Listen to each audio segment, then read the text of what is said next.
The pyramids of Sudan are an important part of the country's cultural heritage. There are several regions in Sudan that contain pyramids, but the vast majority of them are located in a region known as Nubia. The Nubian pyramids are scattered across modern-day Sudan and Egypt and are a testament to the power and wealth of the ancient kingdom of Kush. The kingdom of Kush was a civilization that thrived in Nubia from around the 8th century BC until the 4th century AD. During this time, the Kushites built several cities that were home to impressive architectural feats, including the pyramids.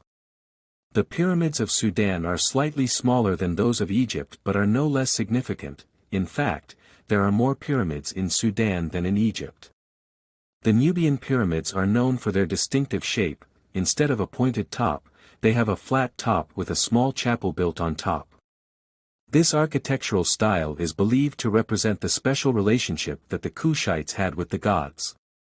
Unlike the pyramids of Egypt, the Sudanese pyramids were not built for pharaohs and their families. Instead, they were built for the rulers of the kingdom of Kush and their families.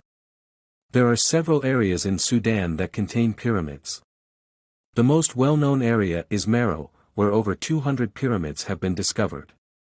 Other areas include the Royal Cemetery at Nuri, and the El Kuru complex, which contains the tombs of several Kushite queens and kings. The pyramids of Sudan are an important part of the country's rich cultural heritage, and efforts are underway to preserve and promote this unique piece of history. As interest in the pyramids grows, Sudan is becoming a destination for tourists interested in exploring ancient history and archaeology.